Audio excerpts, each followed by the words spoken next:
ಹೇಳ್ತಾರೆ ನಮ್ಮ ಉಪಮುಖ್ಯಮಂತ್ರಿಗಳು, ಇವತ್ತು ಈ ನಗರವನ್ನು ಸರಿಪಡಿಸಲಿಕ್ಕೆ ನಮ್ಮ ಕೈಲಿ ಸಾಧ್ಯ ಇಲ್ಲ, ದೇವರೇ ದರೆಗಿಳಿದು ಬಂದರೂ ಸಾಧ್ಯ ಇಲ್ಲ, ಈ ಮಾತನ್ನು ಹೇಳ್ತಾ ಇದ್ದಾರೆ. ಹಾಗಿದ್ರೆ ನಿಮಗೆ ಅಧಿಕಾರ ಯಾತೆ ಕೊಟ್ಟರು ಈ ನಾಡಿನ ಜನತೆ? ಇವತ್ತು ಬೆಲೆ ಏರಿಕೆದು ಒಂದು ಭಾಗ, ಆದರೆ ಇವತ್ತು ಪ್ರತಿ ಕುಟುಂಬಗಳ ಬದುಕು ಎಲ್ಲಿಗೆ ಹೋಗ್ತಾ ಇದೆ ಅಂತಕ್ಕಂಥದ್ದನ್ನು ನೋಡ್ತಾ ಇದ್ದೇವೆ. ಈ ಸರ್ಕಾರ ಬರಬೇಕಾದರೆ 5 ಗ್ಯಾರಂಟಿಗಳನ್ನು ಈ ನಾಡಿನ ಜನತೆಗೆ ಕೊಡ್ತೀವಿ ಅಂತ ಹೇಳಿ ಬಂದಿದ್ದಾರೆ. ಇವತ್ತು ನುಡಿದಂತೆ ನಡೆದಿದ್ದೇವೆ ಅಂತ ಹೇಳ್ತಾರೆ, ಆದರೆ ನುಡಿದಂತೆ ನಡಿಲಿಕ್ಕೆ ಅವರು ಮಾಡಿರ್ತಕ್ಕಂಥ ಸಾಧನೆ ಏನು?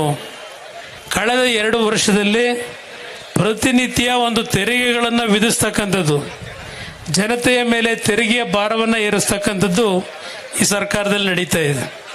ಇವತ್ತು ನಮ್ಮ ಇನ್ನೊಂದು ಮೈತ್ರಿ ಪಕ್ಷ BJPಯವರು ರಾಜ್ಯದಾದ್ಯಂತ ಪಾದಯಾತ್ರೆ ಮುಖಾಂತರ ಜನಾಕ್ರೋಶ ಅಂತಕ್ಕಂಥ ಹೆಸರಿನಲ್ಲಿ ಅವರೇನು ಹೊರಟಿದ್ದಾರೆ ನಮ್ಮ ಮಿತ್ರ ಪಕ್ಷದವರು, ಅದರ ಜೊತೆಯಲ್ಲಿ ಇವತ್ತು ಕಾಂಗ್ರೆಸ್ನವರು ಮಿತ್ರ ಪಕ್ಷವನ್ನು ಅಟ್ಯಾಕ್ ಮಾಡ್ತಾ ಇದ್ದಾರೆ. ಅವ್ರನ್ನ ಈಗ ಅವರು ಸಹ ಹೇಳ್ತಾರೆ, ಪೆಟ್ರೋಲ್ ಬೆಲೆ ಕೇಂದ್ರ ಸರ್ಕಾರ ಜಾಸ್ತಿ ಮಾಡಿದ್ದಾರೆ, ಗ್ಯಾಸ್ ಸಿಲಿಂಡರ್ ಬೆಲೆ ಜಾಸ್ತಿ ಮಾಡಿದ್ದಾರೆ ಅಂತೇಳಿ. ಅಲ್ಲಿದು ಒಂದು ಭಾಗ ಇರಲಿ, ಯಾಕೆಂದರೆ ಪೆಟ್ರೋಲ್ನ ಇವತ್ತು ಬೆಲೆ ಜಾಸ್ತಿ ಮಾಡಿದ್ದಾರೆ, ಅದರ ಒಂದು ಹೊರೆಯನ್ನು ನಾಗರಿಕರ ಮೇಲೆ ಇವತ್ತು ಏರಿಕೆ ಮಾಡಿಲ್ಲ. ಇವತ್ತು ಕೇಂದ್ರ ಸರ್ಕಾರ ಮೊನ್ನೆ ಇತ್ತೀಚೆಗೆ ಪೆಟ್ರೋಲ್ ಬೆಲೆಯನ್ನು ಏರಿಕೆ ಮಾಡಿದ್ದಾರೆ. ಆ ಕಂಪನಿಗಳು ಆ ಹಣವನ್ನು ಕೊಡ್ತಕ್ಕಂಥದ್ದಕ್ಕೆ ತೀರ್ಮಾನ ಮಾಡಿದ್ದಾರೆ. ಜನತೆಯ ಮೇಲೆ ತೆರಿಗೆಯನ್ನು ವಿಧಿಸಿಲ್ಲ, ಅದಕ್ಕೆ ಅಬಕಾರಿ ಸುಂಕವನ್ನು. ಸಿಲಿಂಡರ್ ಮೇಲೆ ಹೌದು, ಇವತ್ತಿನ ಟ್ರಂಪ್ ಅವರು ಅಮೆರಿಕಾದಲ್ಲಿ ಏನು ಅಧ್ಯಕ್ಷರಾಗಿದ್ದಾರೆ, ಅವರ ಕೆಲವು ನೀತಿಗಳಿಂದ ಏನೇನು ಆಗಬಹುದು ಅಂತಕ್ಕಂಥ ಒಂದು ಹಿನ್ನೆಲೆಯಲ್ಲಿ ಗ್ಯಾಸ್ ಸಿಲಿಂಡರ್ ಬೆಲೆ 50 ರೂಪಾಯಿ ಜಾಸ್ತಿ ಮಾಡಿದ್ದಾರೆ ಕೇಂದ್ರ ಸರ್ಕಾರ. ಅದನ್ನು ಇವತ್ತು ದೊಡ್ಡ ಮಟ್ಟದಲ್ಲಿ ಬೃಹದಾಕಾರವಾಗಿ ಕಾಂಗ್ರೆಸ್ನ ಮಹಾನಾಯಕರು ಅವರು ಪ್ರತಿಭಟನೆ ಮಾಡ್ತೇವೆ ಕೇಂದ್ರ ಸರ್ಕಾರದ ಮೇಲೆ ಅಂತೇಳಿ ಅವರೇ ಹೊರಟಿದ್ದಾರೆ.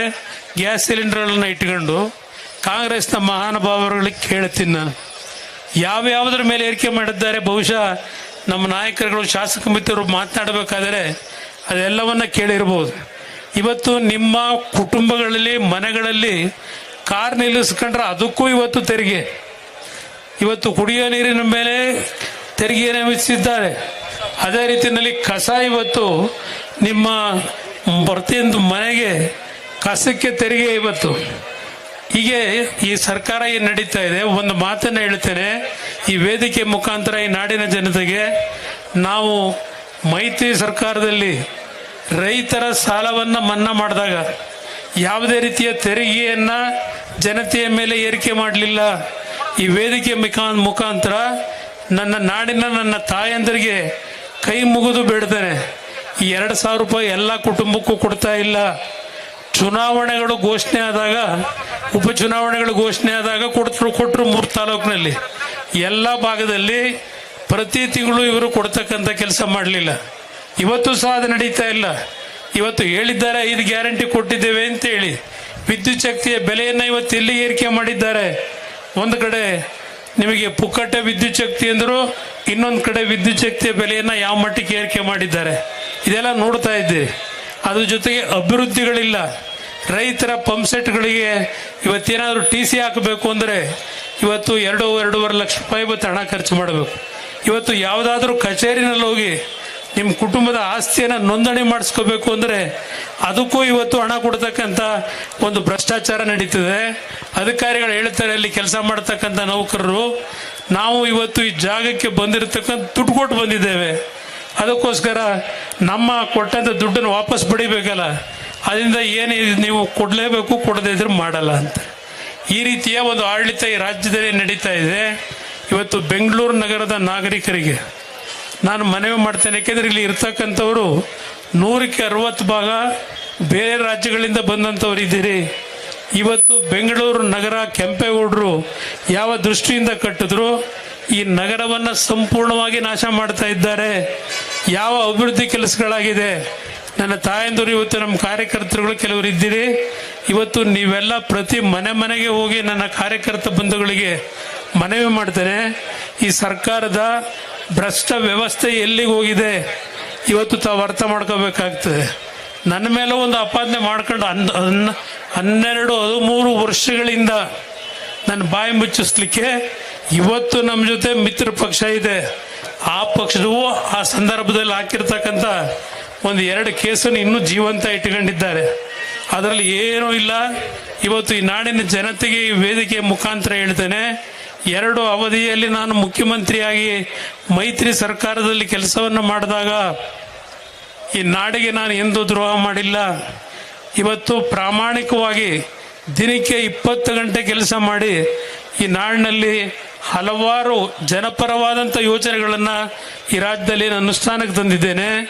ಇವತ್ತು ಯಾರ ಮೇಲೆ ತೆರಿಗೆ ವಿಧಿಸಲಿಲ್ಲ. ನಾನು 2 ಬಾರಿಯೂ ಮುಖ್ಯಮಂತ್ರಿಯಾಗಿ ಕೆಲಸ ಮಾಡಿದಾಗ ಇವತ್ತು ನಮ್ಮ ರಾಜ್ಯದಲ್ಲಿ ಈ ಸರ್ಕಾರ ಮಾಡಿರ್ತಕ್ಕಂಥ ಸಾಲ ಈಗ 7,85,000 ಕೋಟಿ, 7,95,000 ಕೋಟಿ. ಈ ಸರ್ಕಾರ 2 ವರ್ಷ ಮುಂದುವರೆದರೆ 10 ಲಕ್ಷ ಕೋಟಿಗೆ ಸಾಲದ ಹೊರೆಯನ್ನು ನಿಮ್ಮ ತಲೆಗೆ ಕಟ್ತಾರೆ. ಇವತ್ತು ನಾಡಿನ ಜನತೆಗೆ ಹೇಳ್ತೇನೆ, 5 ಗ್ಯಾರಂಟಿ ಹೆಸರಿನಲ್ಲಿ ನಾವೇನೋ ಜನತೆಯನ್ನು ಆರ್ಥಿಕವಾಗಿ ದೊಡ್ಡ ಮಟ್ಟದಲ್ಲಿ ಬದಲಾವಣೆ ತರ್ತಾ ಇದ್ದೇವೆ, ಶಕ್ತಿಯನ್ನು ತುಂಬುತ್ತೇವೆ ಅಂತ ಏನು ಹೇಳ್ತಾರೆ. ಇವತ್ತು ಸಹ ನನ್ನ ಮನೆ ಹತ್ರ ಬರ್ತಕ್ಕಂಥವ ಹಲವಾರು ಕುಟುಂಬದ ಬಡ ಕುಟುಂಬದ ತಾಯಂದರು ಸಣ್ಣ ಸಣ್ಣ ಮಕ್ಕಳನ್ನ ಕರ್ಕೊಂಡ್ಬರ್ತಾರೆ.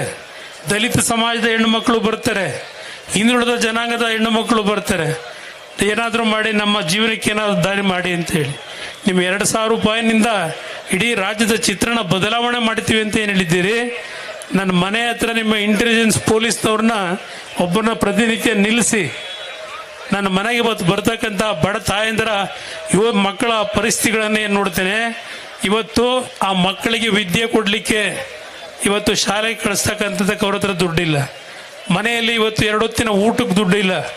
ಈ ರೀತಿಯ ಪರಿಸ್ಥಿತಿಯಲ್ಲಿ ಇದ್ದಾರೆ. ಇವತ್ತು ಏನೋ ಒಂದು ಡಿಸ್ಕಷನ್ ನಡೀತಾ ಇತ್ತು, ಶಾಲಾ ಮಕ್ಕಳನ್ನ ಕರ್ಕೊಂಡು ಹೋಗ್ತಕ್ಕಂಥ ವಾಹನಗಳ ಬೆಲೆ ಏರಿಕೆ ಮಾಡಿರ್ತಕ್ಕಂಥದ್ದು. ನಾಗರಿಕರು ಹೇಳ್ತಾ ಇದ್ರು, ಒಂದು ಕಡೆ ಪ್ರತಿ ವರ್ಷ 1.5 ಲಕ್ಷ ನಾವು ಕಟ್ಟಬೇಕು, ಇನ್ನೊಂದು ಕಡೆ ಈ ರೀತಿ ಬೆಲೆ ಏರಿಕೆ ಮಾಡಿದ್ರೆ ನಾವು ಎಲ್ಲಿಂದ ನಾವು ನಮ್ಮ ಮಕ್ಕಳಿಗೆ ವಿದ್ಯೆ ಕೊಡೋದು. ಸಣ್ಣ ಪುಟ್ಟ ಆಟೋ ಡ್ರೈವರ್ಗಳು, ಕೂಲಿ ಕೆಲಸ ಮಾಡೋರು ಇವತ್ತು ಸರ್ಕಾರದ ಶಾಲೆಗಳಿಗೆ ಕಳಿಸ್ಲಿಕ್ಕೆ ಹಿಂದೆ ಮುಂದೆ ನೋಡ್ತಾರೆ. ಇವತ್ತು ಎಲ್ಲರೂ ಆ ತಂದೆ ತಾಯಂದಿರು ಸಹ ನನ್ನ ಮಕ್ಕಳು ಏನಾದರೂ ಜೀವನದಲ್ಲಿ ದೊಡ್ಡ ಮಟ್ಟದಲ್ಲಿ ಬದುಕಲಿ ಅಂತೇಳಿ ಸಾಲ ಸೋಲ ಮಾಡಿ ಇವತ್ತು ಆ ಒಂದು ಖಾಸಗಿ ಶಾಲೆಗಳಿಗೆ ಸೇರಿಸ್ತಾರೆ. ಆದರೆ ಇವತ್ತು ಅವ್ರ ಕುಟುಂಬದ ಪರಿಸ್ಥಿತಿಗಳು, ಅವರು ಪ್ರತಿನಿತ್ಯ ದುಡಿಮೆ ಎಲ್ಲಿಗೆ ಇವತ್ತು ಕೊಡಬೇಕು ಅಂತಕ್ಕಂಥ ಕಷ್ಟವನ್ನು ಎದುರಿಸ್ತಿರ್ತಕ್ಕಂಥ ನೋಡ್ತಾ ಇದ್ದೆ. ಅದರಿಂದ ಇವತ್ತು ಈ ಒಂದು ಪ್ರತಿಭಟನೆ ಒಂದು ದಿನಕ್ಕೆ ನಿಲ್ಲಿಸಬೇಡಿ. ಇವತ್ತು ಈ ರಾಜ್ಯ ಏನು ಸಂಪತ್ತು ಭರಿತವಾದಂಥ ರಾಜ್ಯ, ಪ್ರತಿನಿತ್ಯ ಕೇಂದ್ರ ಸರ್ಕಾರ ದುಡ್ಡು ಕೊಡಲಿಲ್ಲ ಅಂತಾರೆ. ನಾನು 2 ಬಾರಿ ಮುಖ್ಯಮಂತ್ರಿ ಇದ್ದಾಗ ಕೇಂದ್ರ ಸರ್ಕಾರದ ಮುಂದೆ ಹೋಗಿ ಭಿಕ್ಷೆ ಕೇಳಲಿಲ್ಲ. ರೈತರ 25,000 ಕೋಟಿ ಸಾಲ ಮನ್ನಾ ಮಾಡಿದಾಗ ನೀವು ಕೊಟ್ಟಂತ ನಿಮ್ಮ ತೆರಿಗೆ ಹಣ, ನಿಮ್ಮ ಹಣವನ್ನು ನಿಮಗೆ ಕೊಟ್ಟಿದ್ದೇನೆ ರಾಜ್ಯದ ಜನತೆಗೆ. ಕೇಂದ್ರ ಸರ್ಕಾರದ ಮುಂದೆ ಹೋಗಿ ನಿಂತಿರಲಿಲ್ಲ ನಾನು. ದಯವಿಟ್ಟು ಇವತ್ತು ನಮ್ಮ ಕಾರ್ಯಕರ್ತ ಬಂಧುಗಳಿಗೆ ಮನವಿ ಮಾಡ್ತೇನೆ. ಇವತ್ತು ನಿಖಿಲ್ ಕುಮಾರಸ್ವಾಮಿ ಅವರು ಯುವಕರಿದ್ದಾರೆ, ಅವರು 3 ಬಾರಿ ಚುನಾವಣೆಯಲ್ಲಿ ಸೋತಿರ್ಬೋದು. ಆದರೆ ಇವತ್ತು ಈ ಪಕ್ಷವನ್ನು ಕಟ್ಟಿ ನಾಡಿನ ಜನತೆಯ ಬದುಕನ್ನು ಇವತ್ತು ಯಾವ ಮಟ್ಟಕ್ಕೆ ತೆಗೆದುಕೊಂಡು ಹೋಗಬೇಕು ಅಂತಕ್ಕಂಥ ಹಿನ್ನೆಲೆಯಲ್ಲಿ ಇವತ್ತು ಈ ರಾಜ್ಯಕ್ಕೆ ಜನತಾದಳವೇ ಇವತ್ತು ಈ ನಾಡನ್ನು ಉಳಿಸ್ಲಿಕ್ಕೆ ಸಾಧ್ಯ ಅಂತಕ್ಕಂಥದ್ದು ಈ ವೇದಿಕೆಯಲ್ಲಿ ನಾನು ಹೇಳಲಿಕ್ಕೆ ಬಯಸ್ತೇನೆ. ಕಳೆದ 10-15 ವರ್ಷದಲ್ಲಿ ಆಡಳಿತವನ್ನು ಈ ರಾಜ್ಯದ ಏನು ಕಂಡಿದ್ದೀರಿ, ಪ್ರತಿನಿತ್ಯ ಕಮಿಷನ್ ಬಗ್ಗೆ ಏನು ನಮ್ಮ ಮಾಧ್ಯಮದ ಸ್ನೇಹಿತರಿಗೆ ಹೇಳ್ತೇನೆ. ನಾನು ಮುಖ್ಯಮಂತ್ರಿ ಆದಂಥ ಅವಧಿಯಲ್ಲಿ ಯಾವನಾದರೂ ಗುತ್ತಿಗೆದಾರರಿಗೆ ಹಿಂಸೆ ಕೊಟ್ಟಿದ್ರೆ, ಇಲ್ಲ ಗುತ್ತಿಗೆದಾರರ ಒಂದು ಹಣವನ್ನು LOCಯನ್ನು ರಿಲೀಸ್ ಮಾಡಬೇಕಾದ್ರೆ ಸಣ್ಣ ಪುಟ್ಟ ಒಂದು ದೋಷಕ್ಕೆ ಅವಕಾಶ ಕೊಟ್ಟಿದ್ರೆ ಯಾರು ಬೇಕಾದರೂ ನನ್ನ ಮುಂದೆ ಬಂದು ಹೇಳ್ಬೋದು. 40% ಕಮಿಷನ್ ಅಂತ BJP ಮೇಲೆ ಹೇಳ್ತಾರೆ. ಈಗ ಗುತ್ತಿಗೆದಾರರೇ ಹೇಳ್ತಾ ಇದ್ದಾರೆ BJP ಸರ್ಕಾರವೇ ಪರವಾಗಿರಲಿಲ್ಲ ಅಂತ. ಇವತ್ತು ಯಾವಂತೂ ಗುತ್ತಿಗೆದಾರರು ಈ ಕಷ್ಟ ಅನುಭವಿಸ್ತಾ ಇದ್ದೀರಿ ಗೊತ್ತಿದೆ ನನಗೆ. ಈ ಸರ್ಕಾರಗಳು ಬಂದ ಮೇಲೆ ನೀವು ಏನು ಗುತ್ತಿಗೆ ಕೆಲಸ ಮಾಡಿದ್ದೀರಿ, ಕಳೆದ 3-4 ವರ್ಷದಿಂದ 20 ಕೋಟಿ, 25 ಕೋಟಿ, 15 ಕೋಟಿ ಕೆಲಸ ಮಾಡಿದೆ. ನಿಮ್ಮ ಕೆಲಸ ಮಾಡಿರ್ತಕ್ಕಂಥದ್ದೇನಿದೆ, ನಿಮ್ಮ ಕುಟುಂಬದ ಹೆಣ್ಣು ಮಕ್ಕಳ ಚಿನ್ನವನ್ನು ತೆಗೆದುಕೊಂಡು ಹೋಗಿ ಬ್ಯಾಂಕಲ್ಲಿ ಇಟ್ಟು ಬದುಕ್ತಾ ಇದ್ದೀವಿ ಗುತ್ತಿಗೆದಾರರು. ನನ್ನ ಕಾಲದಲ್ಲಿ ಆ ಪರಿಸ್ಥಿತಿ ಇಟ್ಟಿರಲಿಲ್ಲ. ನಾವು ಜನತಾದಳ ಮೈತ್ರಿ ಪಕ್ಷದಲ್ಲಿ ಕೆಲಸ ಮಾಡಬೇಕಾದ್ರೂ ಪ್ರತಿ ತಿಂಗಳು ಕೊನೆಯ ದಿನ 31ನೇ ತಾರೀಕು ಗುತ್ತಿಗೆದಾರರಿಗೆ LOCಯನ್ನು ಅಧಿಕಾರಿಗಳಿಗೆ ಜವಾಬ್ದಾರಿ ಕೊಟ್ಟಿದ್ದು. ನಮ್ಮ ಮುಂದೆ ಕಮಿಷನ್ ಕೊಟ್ಟು ಹಣ ತೆಗೆದುಕೊಂಡು ಹೋಗಿ ಅಂತ ಒಂದು ದಿನವೂ ನಾವು ಆ ಕೆಲಸ ಮಾಡಿಲ್ಲ. ನಾವು ಇವತ್ತು ಚರ್ಚೆ ಏನು ಮಾಡ್ತೀರಿ? ಇವತ್ತು ಮೂರೂ ಪಕ್ಷಗಳು ಅಂತ ಹೇಳಿ ನನ್ನ ಮಾಧ್ಯಮದ ಮಿತ್ರರಿಗೆ ಮನವಿ ಮಾಡ್ತೇನೆ. ನಾನಿದ್ದಂಥ ಅವಧಿಯಲ್ಲಿ 20 ತಿಂಗಳು BJPಯ ಜೊತೆ, 14 ತಿಂಗಳು ಕಾಂಗ್ರೆಸ್ನ ಆಡಳಿತದಲ್ಲಿ ನಾನು ಯಾರಾದರೂ ಒಬ್ಬ ಕಾಂಟ್ರಾಕ್ಟರ್ಗಳಿಗಿರ್ಬೋದು, ಯಾರಿಗಾದ್ರೂ ಗುತ್ತಿಗೆದಾರರಿಗೆ ನಾನು ಏನಾದರೂ ಒತ್ತಡವನ್ನು ಹೇರಿರ್ತಕ್ಕಂಥ ಒಂದು ಪ್ರಕರಣವನ್ನು ಯಾರಾದರೂ ತಂದರೆ ಇವತ್ತು ನಾನು ನೀವು ಕೊಡ್ತಕ್ಕಂಥ ಶಿಕ್ಷೆಯನ್ನು ಅನುಭವಿಸ್ಲಿಕ್ಕೆ ತಯಾರಾಗಿದ್ದೇನೆ. ಹೋಗಬೇಡಿ. ಇವತ್ತೇನಾದರೂ ಬೆಂಗಳೂರು ನಗರಕ್ಕೆ ಅಭಿವೃದ್ಧಿ ಅಂತಕ್ಕಂಥದ್ದನ್ನು ಕಂಡಿದ್ದರೆ ಅದು ಜನತಾದಳದ ನಮ್ಮ ಪಕ್ಷದ ನಮ್ಮ ಕಾರ್ಯಕ್ರಮಗಳು. ನಾನು 2006 2007 ಕೇವಲ 20 ತಿಂಗಳು ಅಧಿಕಾರವನ್ನು ನಡೆಸಿದಾಗ ಬೆಂಗಳೂರು ನಗರದ ಅಭಿವೃದ್ಧಿಗೆ ನಾನು ಕೊಟ್ಟಿರ್ತಕ್ಕಂಥ ಯೋಜನೆಗಳನ್ನು ಈ ಬೆಂಗಳೂರು ನಗರದ ನಾಗರಿಕರು, ಕನ್ನಡಿಗರು ಅರ್ಥ ಮಾಡ್ಕೋಬೇಕು ಅನ್ನೋದನ್ನು ಹೇಳಲಿಕ್ಕೆ ಬಯಸ್ತೇನೆ. ಇವತ್ತು ಗ್ರಾಮೀಣ ಪ್ರದೇಶ ಇರಲಿ, ನಮ್ಮ ನಗರ ಪ್ರದೇಶ ಇರಲಿ, ಯಾವ ಕೆಲಸ ಮಾಡಿದ್ದೇವೆ ನಾವು. ಒಂದು ಉದಾಹರಣೆ ಕೊಡ್ತೇನೆ. SM ಕೃಷ್ಣ ಅವರ ಕಾಲದಲ್ಲಿ ಆ ನಮ್ಮ ಬಿಳಕಳ್ಳಿಯಿಂದ ಆ ಕಡೆಯಿಂದ ಬಂದಿರಬೇಕು, ಪುಟ್ಟನಹಳ್ಳಿ ಭಾಗದಲ್ಲಿ ಇಲ್ಲಿ ಯಾರಾದರೂ ನಮ್ಮ ಕಾರ್ಯಕರ್ತರಲ್ಲಿ ಅವತ್ತು 3 ಅಡಿ 4 ಅಡಿ ನೀರು ನಿಲ್ಲೋದು JP ನಗರ ಡಾಲರ್ಸ್ ಕಾಲೋನಿ. JP ನಗರದಲ್ಲಿ ನಾನು ಮುಖ್ಯಮಂತ್ರಿ ಆದಾಗ ಆ ಭಾಗಕ್ಕೆ ಪ್ರವಾಸ ಮಾಡಿ ತೆಗೆದುಕೊಂಡಂಥ ನಿರ್ಧಾರ ಇವತ್ತು ಸಹ ಬೆಂಗಳೂರಿನಲ್ಲಿ ಎಂಥ ಮಳೆ ಬಂದರೂ ಆ ಭಾಗದಲ್ಲಿ 3 ಅಡಿ ನೀರು ನಿಲ್ತಾ ಇದ್ದಂಥ ಪ್ರದೇಶ ಇವತ್ತು ಜನ ನೆಮ್ಮದಿಯಿಂದ ಇದ್ದಾರೆ. ಇದು ನಾನು ಇದ್ದಂಥ 20 ತಿಂಗಳ ಆಡಳಿತ ಮಾಡಿದೆ. ಅವತ್ತು ಆ ಭಾಗದ ಜನ ನೀವು ಬರಲೇಬೇಕು ಅಂತ ಹೇಳಿ ಕರೆಸಿ ಹೆಲಿಕಾಪ್ಟರ್ನಲ್ಲಿ ಪುಷ್ಪಾರ್ಚನೆ ಮಾಡ್ತಾರೆ ನನಗೆ. ಆದರೆ ಚುನಾವಣೆ ಬಂದಾಗ ಬೇರೆ ಪಕ್ಷಗಳಿಗೆ ಮತ ಕೊಡ್ತಾರೆ. ಇದು ಇವತ್ತು ಈ ರಾಜ್ಯದಲ್ಲಿ ನಡೀತಾ ಇರತಕ್ಕಂಥದ್ದು. ಈ ರಾಜ್ಯದಲ್ಲಿ ಹಣದ ಕೊರತೆ ಇಲ್ಲ, ಸಾಲ ಮಾಡಬೇಕಾಗಿಲ್ಲ. ಯಾವ ಸಿದ್ದರಾಮಯ್ಯನವರು 16 ಬಜೆಟನ್ನು ಮಂಡನೆ ಮಾಡಿದ್ದಾರೆ, ದಾಖಲೆ ಅಂತ ಹೇಳ್ತಾರೆ. ಆ ದಾಖಲೆ ಬಜೆಟನ್ನು ಮಂಡನೆ ಮಾಡೋದ್ರಿಂದ ದಾಖಲೆ ಆಗೋದಿಲ್ಲ. ಆ ಬಜೆಟ್ನಿಂದ ನೀವು ಏನು ನಾಡಿನ ಜನತೆಯ ಬದುಕಿಗೆ ಕೊಟ್ಟಿದ್ದೀರಿ ಅದು ದಾಖಲೆಯಾಗಿ ಉಳಿಯತಕ್ಕಂಥದ್ದು ಅನ್ನೋದನ್ನು ಸಿದ್ದರಾಮಯ್ಯನವರು ಅರ್ಥ ಮಾಡ್ಕೋಬೇಕಾಗ್ತದೆ. ಯಾವ್ಯಾವ ಮಟ್ಟದಲ್ಲಿ ತೆರಿಗೆ ವಿಧಿಸ್ತಾ ಇದ್ದಾರೆ, ಇನ್ನೂ ಸಹ ಅದೆಂಥದ್ದು ಮದ್ಯದ ದರವನ್ನು ಪುನಃ ಏರಿಸಬೇಕು ಅಂತ ಹೇಳಿ ಇವತ್ತು ವಿಮರ್ಶೆ ಮಾಡ್ತಾ ಇದ್ದಾರೆ ಅಂತಕ್ಕಂಥದ್ದು ನಾನು ಕೇಳ್ತಾ ಇದ್ದೆ.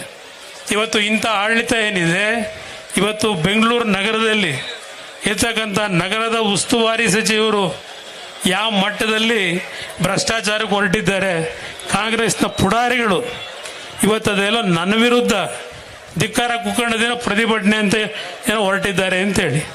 ಕಾರಣ ನಾನೇನು ಕಳೆದ ವಾರ ಹೇಳಿದ್ದೇನೆ, ನನ್ನ ಹತ್ರ ಇರ್ತಕ್ಕಂಥ ಟನ್ಗಟ್ಟಲೆ ದಾಖಲೆಗಳು ಅಂತ ಏನು ಹೇಳಿದ್ದೇನೆ. ಇವತ್ತು ನಾನು ಸುಮ್ಮನೆ ಹೇಳಿಲ್ಲ.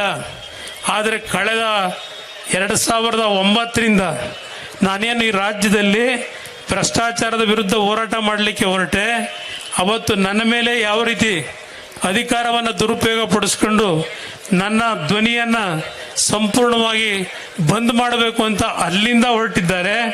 ನನ್ನ ಧ್ವನಿಯನ್ನು ಬಂದ್ ಮಾಡಲಿಕ್ಕೆ ಯಾರ ಕೈಲೂ ಸಾಧ್ಯ ಇಲ್ಲ ಅನ್ನೋದನ್ನು ನನ್ನ ಕಾರ್ಯಕರ್ತರ ಮುಂದೆ ಎದೆ ತಟ್ಟಿ ಹೇಳಲಿಕ್ಕೆ ಬಯಸ್ತಾ ಇದ್ದೇನೆ. ಯಾವುದೇ ಕಾರಣಕ್ಕೂ ಯಾವುದೇ ಕಾನ್ಸ್ಟಿಟ್ಯೂಷನಲ್ ಸಂಸ್ಥೆಗಳನ್ನು ನನ್ನ ವೈಯಕ್ತಿಕ ಒಂದು ಸಮಸ್ಯೆಗಳಿಗೆ ಯಾವುದೇ ಕಾರಣಕ್ಕೂ ನಾನು ದಾರಿ ತಪ್ಪಿಸಿಲ್ಲ. ನಾನು ಯಾವುದೇ ಕಾನ್ಸ್ಟಿಟ್ಯೂಷನಲ್ ಸಂಸ್ಥೆಗಳನ್ನು ಅವರಿಗೆ ನೇರವಾಗಿ ಬಿಟ್ಟುಬಿಟ್ಟಿದ್ದೇನೆ. 13-14 ವರ್ಷದಿಂದ ಏನು ಅನುಭವಿಸ್ತಾ ಇದ್ದೇನೆ. ಯಾವ ಒಂದು BJPಯ ಸರ್ಕಾರ ಆಡಳಿತಕ್ಕೆ ಬಂತು 2009, ಒಂದು ಮಾತು ಬೆಂಗಳೂರು ನಗರದ ನಾಗರಿಕರಿಗೆ ಹೇಳ್ತಕ್ಕಂಥದ್ದು, ಬೆಂಗಳೂರು ನಗರ ಅಭಿವೃದ್ಧಿ ಆಗಬೇಕು ಅಂತ ಹೇಳಿ ಅವತ್ತೇನು JNNM ಸ್ಕೀಮ್ನಲ್ಲಿ 25,000 ಕೋಟಿ ರೂಪಾಯಿಗಳು ಬೆಂಗಳೂರು ನಗರದ ಅಭಿವೃದ್ಧಿಗೆ ವೆಚ್ಚ ಮಾಡಲಿಕ್ಕೆ ಅವತ್ತೇನು ಅವಕಾಶ ಬಂತು. ನಾನು ಆ ಸಂದರ್ಭದಲ್ಲಿ ಕೇಂದ್ರಕ್ಕೆ ಹೋಗಿ ಆ ಒಂದು JNNM ಸ್ಕೀಮ್ನ ಅನುಷ್ಠಾನಕ್ಕೆ ತರಲಿಕ್ಕೆ ಏನು ಕಾರ್ಯಕ್ರಮವನ್ನು ಕೊಟ್ಟೆ. ಬೆಂಗಳೂರು ನಗರದ ಅಭಿವೃದ್ಧಿ ಆಗಬೇಕು ಅಂತ ಹೇಳಿ ಯಾವ ಹೊರವಲಯಗಳು ನಗರಸಭೆಯ ವ್ಯಾಪ್ತಿಯಲ್ಲಿತ್ತು ಆ ನಗರಸಭೆಗಳನ್ನು ಬೆಂಗಳೂರು ನಗರಕ್ಕೆ ಎಲ್ಲವನ್ನ ಜೊತೆ ಮಾಡಿ 110 ಹಳ್ಳಿಗಳಿಗೆ ಅವತ್ತು ಸಹ ಇವತ್ತೇನು ನೀರನ್ನ ಕೊಟ್ಟಿದ್ದೇವೆ ಅಂತಾರೆ. ಆ 110 ಹಳ್ಳಿಗಳನ್ನು ಬೆಂಗಳೂರಿನ ಬೃಹತ್ ಬೆಂಗಳೂರು ಮಹಾನಗರ ಪಾಲಿಕೆಗೆ ಅದೆಲ್ಲವನ್ನ ಸೇರ್ಪಡೆ ಮಾಡಿದ್ರಿಂದ 25,000 ಕೋಟಿ ಹಣವನ್ನು ಇಲ್ಲಿ ವಿನಿಯೋಗ ಮಾಡಲಿಕ್ಕೆ ಅವಕಾಶ ಆಯಿತು. ಆದರೆ ಅಧಿಕಾರ ನಂದು ಹೋಯಿತು. ಆಮೇಲೆ ಮುಂದೆ ಬಂದಂಥ ಸರ್ಕಾರಗಳು ಆ 25,000 ಕೋಟಿ ಹಣ ನನ್ನ ಮಾಧ್ಯಮದ ಸ್ನೇಹಿತರಿಗೆ ಹೇಳ್ತೇನೆ, ಯಾವ ರೀತಿಯಲ್ಲಿ ಈ ನಗರದ ಅಭಿವೃದ್ಧಿಗೆ ಬಳಕೆ ಮಾಡ್ಕೊಂಡಿದ್ದಾರೆ, ಎಷ್ಟು ಹಣ ಅಲ್ಲಿಂದಲೇ ಪೋಲಾಗಿದೆ, ದುರ್ಬಳಕೆ ಆಗಿದೆ, ಇದೆಲ್ಲವನ್ನು ನಾನು ಇವತ್ತು ಚರ್ಚೆ ಮಾಡೋದಿಲ್ಲ. ಇವತ್ತು ಆ ಒಂದು ಬೆಂಗಳೂರು ನಗರದ ಅಭಿವೃದ್ಧಿಗೆ ನಾವು ಯಾವ ಕೊಡುಗೆ ಕೊಟ್ಟಿದ್ದೇವೆ ಅಂದರೆ, ಇವತ್ತು ಬೆಂಗಳೂರು ನಗರದ ಹೊರವಲಯ ಏನಾದರೂ ಡಾಂಬರೀಕರಣ ಕಂಡಿದ್ರೆ, ಅಲ್ಪ ಸ್ವಲ್ಪ ನೀರನ್ನ ಇವತ್ತು ಪಡಿತಾ ಇದ್ರೆ, ಕುಮಾರಸ್ವಾಮಿ ಕೊಟ್ಟಂತ ತೀರ್ಮಾನ ಅದು ನಾನು ಇವತ್ತು ಹೇಳಲಿಕ್ಕೆ ಬಯಸ್ತೇನೆ. ಇವತ್ತು ಬೆಂಗಳೂರು ನಗರದ 198 ವಾರ್ಡ್ಗಳಿಗೆ ನನ್ನ ಕಾರ್ಯಕರ್ತರುಗಳಿಗೆ ಮನವಿ ಮಾಡ್ತೇನೆ, ನಿಮ್ಮ ಜೊತೆಯಲ್ಲಿ ನಾನು ಬರಲಿಕ್ಕೆ ತಯಾರಾಗಿದ್ದೇನೆ. ಬೆಂಗಳೂರು ನಗರದ ನಾಗರಿಕರಿಗೆ ಕಾಂಗ್ರೆಸ್ ಕೊಟ್ಟಿರ್ತಕ್ಕಂಥ ಕೊಡುಗೆ ಏನು, ನನ್ನ ಮಿತ್ರ ಪಕ್ಷ ಬಿಜೆಪಿಯವರು ಕೊಟ್ಟಿರ್ತಕ್ಕಂಥ ಕೊಡುಗೆ ಏನು, ಜನತಾದಳ ಇದ್ದಂಥ ಮೈತ್ರಿಯ ಸರ್ಕಾರಗಳಲ್ಲಿ ನಾವೇನು ಕೊಟ್ಟಿದ್ದೇವೆ, ಮುಂದೆ ನಮ್ಮ ಕಾರ್ಯಕ್ರಮ ಈ ನಗರ ಇವತ್ತು ಯಾವ ಮಟ್ಟದಲ್ಲಿ ಅಧೋಗತಿಗೆ ಇಳಿದೋಗಿದೆ. ಒಂದು ಕಾಲದಲ್ಲಿ ಯಾವೊಂದು ಗಾರ್ಡನ್ ಸಿಟಿ ಅಂತಕ್ಕಂಥ ಹೆಸರಿತ್ತು, ಯಾವ ಕೆಂಪೇಗೌಡರು ಕಟ್ಟಿರ್ತಕ್ಕಂಥ ಈ ನಗರವನ್ನು ಅಧೋಗತಿಗೆ ಇಳಿಸಿದ್ದಾರೆ. ಇದನ್ನು ಸರಿಪಡಿಸಲಿಕ್ಕೆ ನಮ್ಮ ಕಾರ್ಯಕ್ರಮಗಳು ಏನು ಅಂತಕ್ಕಂಥದ್ದನ್ನ ಇವತ್ತು ನಾಡಿನ, ಅದರಲ್ಲೂ ವಿಶೇಷವಾಗಿ ನಮ್ಮ ಬೆಂಗಳೂರಿನ ನಾಗರಿಕರಿಗೆ ತಲುಪಿಸಬೇಕು. ಆ ವಿಷಯಗಳನ್ನು ಬೆಂಗಳೂರು ನಗರದ ನಾಗರಿಕ ವಿಷಯವನ್ನು ತಲುಪಿಸಲಿಕ್ಕೆ ನನ್ನ ತಾಯಂದರು, ನಮ್ಮ ಪಕ್ಷದ ಕಾರ್ಯಕರ್ತರು ಏನಿದ್ದೀರಿ, ಒಂದು ಸರಿಯಾದ ರೀತಿಯ ಒಂದು ವ್ಯವಸ್ಥೆಗಳನ್ನು ಮಾಡಲಿಕ್ಕೆ ತಯಾರಾಗಿದ್ದೇನೆ. 198 ವಾರ್ಡ್ಗಳಿಗೂ ಒಂದು ಜನಾಂದೋಲನದ ರೀತಿಯಲ್ಲಿ ಇವತ್ತು ಬೆಂಗಳೂರಿನ ಕಷ್ಟಗಳಿಗೆ ನಮ್ಮ ಪಕ್ಷ ಯಾವ ರೀತಿ ಮುಂದೆ ಕೈ ಜೋಡಿಸಲಿಕ್ಕೆ ಸಿದ್ಧ ಇದ್ದೇವೆ, ಇದೆಲ್ಲ ಮಾಹಿತಿಗಳನ್ನು ತೆಗೆದುಕೊಂಡು ಹೋಗ್ತಕ್ಕಂಥದ್ದಕ್ಕೆ ಸಿದ್ಧರಾಗಿ, ಮತ್ತು ಈ ಬೆಲೆ ಏರಿಕೆ ಅಂತಕ್ಕಂಥದ್ದೇನಿದೆ, ಇವತ್ತು ಈ ಸರ್ಕಾರ ಸ್ವೇಚ್ಛಾಚಾರವಾಗಿ ನಿಮ್ಮ ಬದುಕನ್ನ ಏನು ಹಾಳು ಮಾಡ್ತಾ ಇದ್ದಾರೆ, ಇದೆಲ್ಲವನ್ನ ಜನತೆಗೆ ತಲುಪಿಸ್ತಕ್ಕಂಥದ್ದಕ್ಕೆ ಕೇವಲ ಅಧಿಕಾರ ಹಿಡಿಬೇಕು ಅಂತ ಹೇಳಿ ಈ ಹೋರಾಟ ಮಾಡಿ ಅಂತ ನಾನು ಹೇಳಲ್ಲ. ಕೇವಲ ಅಧಿಕಾರ ಹಿಡಲಿಕ್ಕೆ ಇವತ್ತು ಹಲವಾರು ಕುಟುಂಬಗಳು ಯಾವ ರೀತಿ ಬದುಕ್ತಾ ಇದ್ದಾವೆ. ಬೆಂಗಳೂರು ನಗರ ಒಂದು ಕಡೆ ದೊಡ್ಡ ದೊಡ್ಡ ಕಟ್ಟಡಗಳನ್ನು ನೋಡ್ತೀವಿ, ಮತ್ತೊಂದು ಭಾಗದಲ್ಲಿ ಒಂದು ಹೊತ್ತಿಗೂ ಊಟಕ್ಕೆ ಗತಿ ಇಲ್ಲದೆ ಇರತಕ್ಕಂಥ ಹಲವಾರು ಕುಟುಂಬಗಳ ಆ ಶ್ರಮವನ್ನು ನೋಡ್ತಾ ಇದ್ದೇವೆ. ಇವತ್ತು ಇದೆಲ್ಲದಕ್ಕೂ ಪರಿಹಾರ ಯಾವ ರೀತಿ ತರಲಿಕ್ಕೆ ಸಾಧ್ಯ ಇದೆ ಅಂತಕ್ಕಂಥದ್ದು ಹಲವಾರು ಬಾರಿ ನಾನು ಅತ್ಯಂತ ಕಡಿಮೆಯ ಅವಧಿಯ ಮುಖ್ಯಮಂತ್ರಿ ನಾನು ತೆಗೆದುಕೊಂಡಂಥ ಹಲವಾರು ಕಾರ್ಯಕ್ರಮಗಳು ಇವತ್ತು ಹಲವಾರು ರೀತಿ ದುರ್ಬಳಕೆನೂ ಮಾಡ್ಕೊಂಡಿದ್ದಾರೆ ಮುಂದೆ ಬಂದಂಥ ಸರ್ಕಾರಗಳು. ಇವತ್ತು ಈ ಕಾರ್ಯಕ್ರಮವನ್ನು ಅತ್ಯಂತ ಯಶಸ್ವಿಯಾಗಿ ನೀವೆಲ್ಲ ಸೇರಿ ನೆರವೇರಿಸಿದ್ದೀರಿ. ಒಂದು ಮಾತನ್ನ ಹೇಳ್ತೇನೆ, ಕನ್ನಡ ನಾಡಿಗೆ ಜನತಾದಳವೇ ಈ ಒಂದು ಅಭಿವೃದ್ಧಿಗೆ ಮತ್ತು ರಾಜ್ಯವನ್ನು ಉಳಿಸ್ಲಿಕ್ಕೆ ಸಾಧ್ಯ. ಇವತ್ತು ಪ್ರಾದೇಶಿಕ ಪಕ್ಷದ ಒಂದು ಕನ್ನಡ ನಾಡಿಗೆ ಬೇಕಾಗಿರ್ತಕ್ಕಂಥದ್ದು. ನಾನು ಮೊನ್ನೆ ಪಾರ್ಲಿಮೆಂಟ್ನಲ್ಲಿ ಕೂತಿದ್ದಾಗ ಒಬ್ಬ ತಮಿಳುನಾಡಿನ ಸದಸ್ಯ ಹೇಳ್ತಾನೆ, ಲೋಕಸಭಾ ಸದಸ್ಯ, ನಾವು ಬೆಗ್ಗರ್ಸ್ ಅಲ್ಲ ಅಂತ, ನಮ್ಮನ್ನು ಬೆಗ್ಗರ್ಸ್ ಮಾಡಿಟ್ಟಿದ್ದಾರೆ. ಹಲವಾರು ವಿಷಯಗಳನ್ನು ನಾನು ಹೇಳಲಿಕ್ಕಾಗೋದಿಲ್ಲ. ಇವತ್ತು ಕೇಂದ್ರದಲ್ಲಿ ಮಂತ್ರಿಯಾಗಿ 1 ವರ್ಷದ ಅನುಭವ ಅಲ್ಲೂ ಪಡೆದಿದ್ದೇನೆ, ರಾಜ್ಯದಲ್ಲಿ ಮುಖ್ಯಮಂತ್ರಿಯಾಗಿ ಇಲ್ಲೂ ಸಹ ಯಾವ ರೀತಿ ಆಡಳಿತ ಕಂಡಿದ್ದೇನೆ. ದಯವಿಟ್ಟು ನಮ್ಮ ಪಕ್ಷದ ಕಾರ್ಯಕರ್ತರುಗಳು ಎದೆಗುಂದಬೇಡಿ. ಮುಂದಿನ ದಿನಗಳಲ್ಲಿ ಈ ಪಕ್ಷಕ್ಕೆ ಈ ನಾಡಿನ ಜನತೆ ಆಶೀರ್ವಾದ ಮಾಡ್ತಾರೆ, ನನಗೆ ನಂಬಿಕೆ ಇದೆ. ಇವತ್ತು ಏನು ನಡೀತಾ ಇದೆ ಈ ರಾಜ್ಯದಲ್ಲಿ, ಅಕ್ರಮಗಳು, ಭ್ರಷ್ಟಾಚಾರ, ಜನತೆಯ ರಕ್ತ ಹಿಂಡ್ತಾ ಇದ್ದಾರೆ. ಮಾತಾಡ್ಲಿಕ್ಕೆ ಹಲವಾರು ವಿಷಯಗಳಿದೆ. ದಾಖಲಾತಿಗಳನ್ನು ಇಟ್ಕೊಂಡು ನಾನು ಏನು ಹೋರಾಟ ಮಾಡಿದ್ರು, ತಾರ್ಕಿಕ ಅಂತ್ಯವನ್ನು ಕಾಣಬೇಕು ಅಂದರೆ ಸ್ವತಂತ್ರವಾದ ಸರ್ಕಾರ, 5 ವರ್ಷದ ಸರ್ಕಾರ ನನ್ನ ಕೈಗೆ ಕೊಟ್ಟರೆ ಈ ನಾಡಿನ ಜನತೆಯಲ್ಲಿ ಹೇಳ್ತೇನೆ, ದುಡ್ಡಿಗೆ ಎಲ್ಲೂ ಹೋಗಬೇಕಾಗಿಲ್ಲ, ಸಾಲ ಮಾಡಬೇಕಾಗಿಲ್ಲ. ಇವತ್ತು ಬೆಂಗಳೂರು ನಗರದಲ್ಲಿ ನಡೆದಿರ್ತಕ್ಕಂಥ ಹಲವಾರು ರೀತಿಯ ಅಕ್ರಮಗಳೇನಿದ್ದಾವೆ ಅದನ್ನ ಇವತ್ತು ಸರಿಯಾಗಿ ಸರ್ಕಾರ ಇವತ್ತು ವಸೂಲಿ ಮಾಡತಕ್ಕಂಥ ಕೆಲಸ ಮಾಡಿದ್ರೆ ಎಲ್ಲೂ ಹೋಗಿ ಭಿಕ್ಷೆ ಬಿಡಬೇಕಾಗಿಲ್ಲ. ನಮ್ಮ ನಾಡಿನಲ್ಲಿ ಕೆಂಪೇಗೌಡರು ಕಟ್ಟಿರ್ತಕ್ಕಂಥ ಈ ಒಂದು ಬೆಂಗಳೂರು ನಗರದಲ್ಲೇ ಇವತ್ತು ಸರ್ಕಾರಕ್ಕೆ ಖಜಾನೆ ತುಂಬಿಸ್ತಕ್ಕಂಥ ಅವಕಾಶಗಳಿದೆ. ಇದನ್ನ ಇವತ್ತು ಜನತೆಯ ಮುಂದೆ ತೆಗೆದುಕೊಂಡು ಹೋಗೋಣ. ಇಲ್ಲಿ ಸಿಂಧೂರ್ ನಮ್ಮ ನಾಡಗೌಡರು ಕೂತಿದ್ದಾರೆ. ರಾತ್ರಿ ಟಿವಿನಲ್ಲಿ ನೋಡ್ತಾ ಇದ್ದೆ. ಆಲಿಕಲ್ ಮಳೆಯಿಂದ ಭತ್ತ ಬೆಳೆದಿರ್ತಕ್ಕಂಥ ರೈತರು ಸಂಪೂರ್ಣ ನಾಶ ಆಗಿದ್ದಾರೆ. ಇವತ್ತು ಹಲವಾರು ಪ್ರದೇಶದಲ್ಲಿ ಅಕಾಲಿಕ ಮಳೆಯಿಂದ ರೈತರೇನು ಸಂಕಷ್ಟಕ್ಕೆ ಒಳಗಾದಂಥ ಸಂದರ್ಭದಲ್ಲಿ ಈ ಸರ್ಕಾರ ಏನು ಕೊಟ್ಟರು ರೈತರಿಗೆ ಕೇಳಲಿಕ್ಕೆ ಬಯಸ್ತೀರಿ ಸಿದ್ದರಾಮಯ್ಯನವರನ್ನ.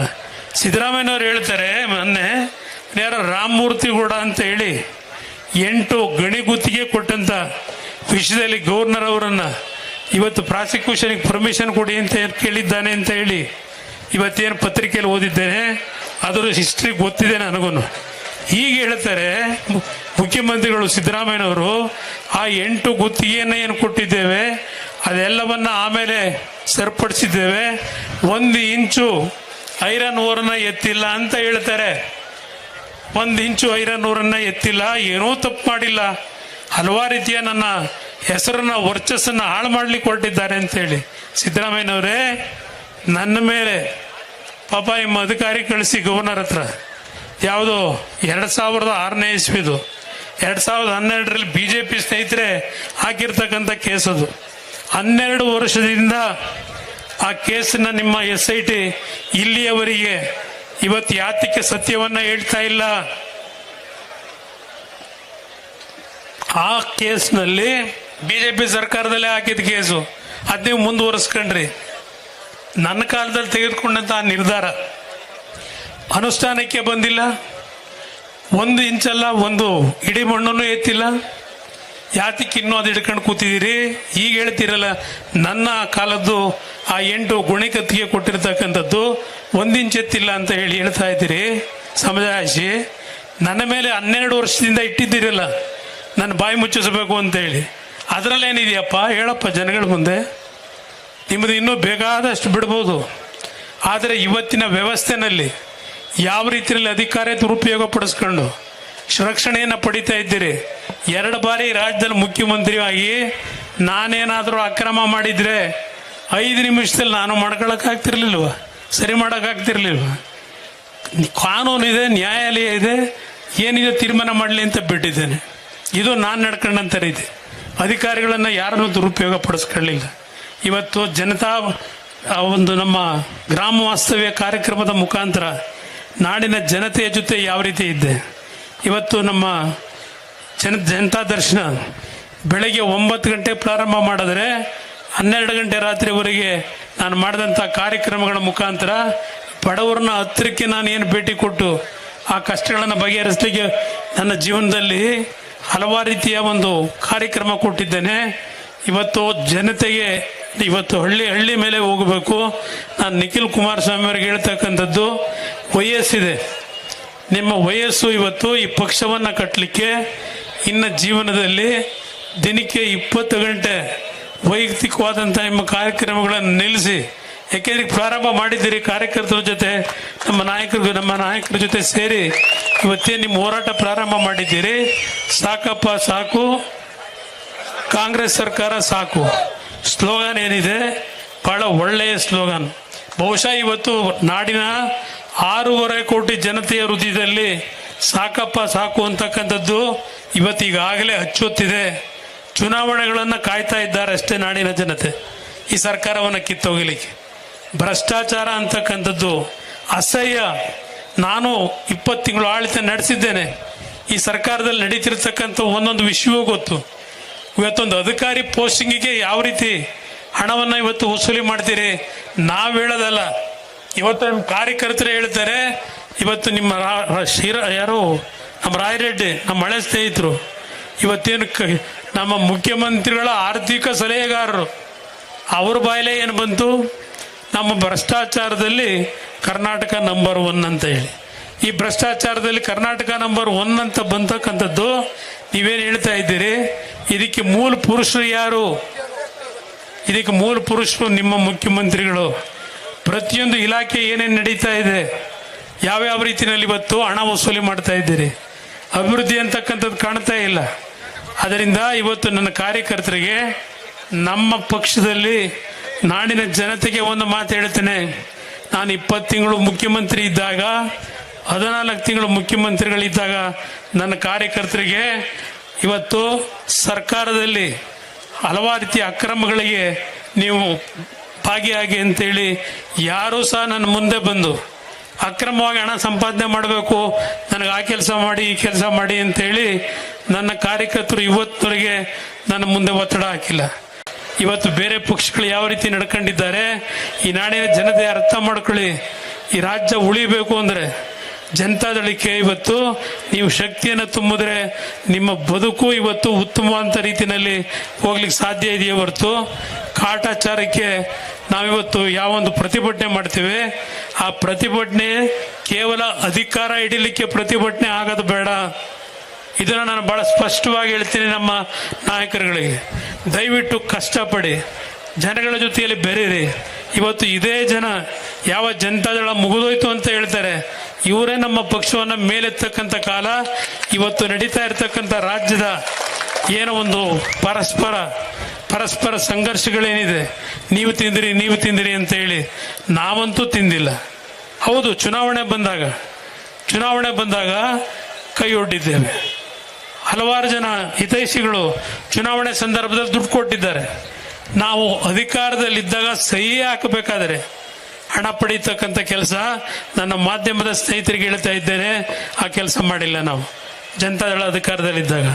ಇಲ್ಲ, ನಮ್ಮ ಪಕ್ಷದ ಕಾರ್ಯಕರ್ತರು ಈಗಿನ ಪಕ್ಷಗಳ ಏನು ನಾಯಕರುಗಳನ್ನು ಇವತ್ತು ರಕ್ಷಣೆ ಪಡ್ಕೊಂಡು ಸಿಕ್ಕದ ಕಡೆ ಬೇಲಿ ಹಾಕಿ ರಾಜ್ಯದ ಸಂಪತ್ತನ್ನು ಲೂಟಿ ಮಾಡ್ಕೊಂಡಿದ್ದಾರೆ. ಅಂಥ ಕೆಲಸ ನನ್ನ ಕಾರ್ಯಕರ್ತರು ಮಾಡಿಲ್ಲ. ಅದೇ ಇವತ್ತು ನಾವು ಮಾಡಿರ್ತಕ್ಕಂಥದ್ದು.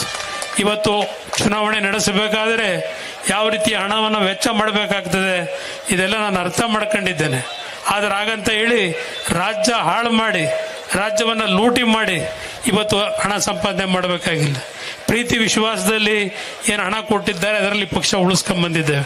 ಅದರಿಂದ ಇವತ್ತು ನಾನು ನನ್ನ ಕಾರ್ಯಕರ್ತರಿಗೆ ಮನವಿ ಮಾಡ್ತೇನೆ, ನಿಮ್ಮ ಜೊತೆಯಲ್ಲಿ ನಾನು ಕೇಂದ್ರದಲ್ಲಿ ಮಂತ್ರಿ ಇರಬಹುದು, ಆದರೆ ಈ ಪಕ್ಷವನ್ನು ಕಟ್ಟಿ ಅಧಿಕಾರಕ್ಕೆ ತರ್ತಕ್ಕಂಥದ್ದಕ್ಕೆ ಮುಂದಿನ ದಿನಗಳಲ್ಲಿ ನಾನು ಸಹ ನಿಮ್ಮಗಳ ಜೊತೆಯಲ್ಲಿ ಜಿಲ್ಲೆಗಳಿಗೆ ತಾಲೂಕು ಕೇಂದ್ರಗಳಿಗೆ ಬಂದು ಪಕ್ಷದ ಸಂಘಟನೆ ಅಷ್ಟೇ ಅಲ್ಲ, ಇವತ್ತು ರಾಜ್ಯದಲ್ಲಿ ನಡೀತಿರ್ತಕ್ಕಂಥ ಈ ರೀತಿಯ ಆಡಳಿತದಿಂದ ನಮ್ಮ ಕರ್ನಾಟಕ ರಾಜ್ಯ ಏನೋ ಒಂದು ಅಧೋಗತಿಗೆ ಇಳಿತಾ ಇದೆ. ಇದನ್ನು ಸರಿಪಡಿಸ್ತಕ್ಕಂಥದ್ದಕ್ಕೆ ಜನತೆಯಲ್ಲಿ ಹೊಸ ಬದಲಾವಣೆ ತರಲಿಕ್ಕೆ ಅವರನ್ನು ಇವತ್ತೇನು ಜಾಗೃತಿಗೊಳಿಸ್ತಕ್ಕಂಥ ನಿಟ್ಟಿನಲ್ಲಿ ಇವತ್ತು ನಮ್ಮ ಕೆಲಸವನ್ನು ಮಾಡಬೇಕಾಗ್ತದೆ. ನಮ್ಮ ಜವಾಬ್ದಾರಿ ಇದೆ. ಯಾವ ಕೆಂಪೇಗೌಡರು ಕಟ್ಟಂಥ ಬೆಂಗಳೂರು ನಗರ ಇರ್ಬೋದು, ಇವತ್ತು ಹಲವಾರು ಹಿರಿಯರ ಒಂದು ಪ್ರಾಮಾಣಿಕ ದುಡಿಮೆಯಿಂದ ಈ ರಾಜ್ಯ ಯಾವೊಂದು ಸಂಪದ್ಭರಿತವಾದಂಥ ರಾಜ್ಯವಾಗಿತ್ತು, ಇದನ್ನು ಇವತ್ತು ಕೈ ಬಿಡ್ತಕ್ಕಂಥ ಕೆಲಸಕ್ಕೆ ಈ ಕೇಂದ್ರ ಸರ್ಕಾರ ಕೊಡಲಿಲ್ಲ. ಇದನ್ನು ಹೇಳ್ಕೊಂಡು ಇಲ್ಲಿ ಲೂಟಿ ಹೊಡ್ಕೊಂಡು ಹೊರಟಿದ್ದಾರೆ. ಇದನ್ನು ತಪ್ಪಿಸ್ತಕ್ಕಂಥದ್ದಕ್ಕೆ ಇವತ್ತು ನಾವೆಲ್ಲ ಸೇರಿ ನಮ್ಮ ಕಾರ್ಯಕ್ರಮವನ್ನು ರೂಪಿಸೋಣ ಅಂತಕ್ಕಂಥ ಮಾತನ್ನು ಹೇಳಿ ಇವತ್ತು ಈ ಒಂದು ಬೃಹತ್ ಸಂಖ್ಯೆಯಲ್ಲಿ ತಾವೆಲ್ಲರೂ ಬಂದು ಈ ಕಾರ್ಯಕ್ರಮದಲ್ಲಿ ಭಾಗವಹಿಸಿ ಸ್ವಾದಿಷ್ಟತೆಯ ಸ್ವಾದ, ತಾಜಾತನದ ಆಹ್ಲಾದ, ಉತ್ತಮ ಆರೋಗ್ಯ ಮತ್ತು ಹೆಚ್ಚಿನ ರೋಗ ನಿರೋಧಕ ಶಕ್ತಿಯ ವೃದ್ಧಿಗೆ ಈಗ ನಿಮಗೆ ಸಿಗುತ್ತಿದೆ ಉತ್ತಮ ಗುಣಮಟ್ಟದ ಪೌಷ್ಟಿಕಾಂಶ Shri Vaidik millet health mix. ಇದು ಸಿರಿಧಾನ್ಯಗಳ ಸಂಪತ್ತು.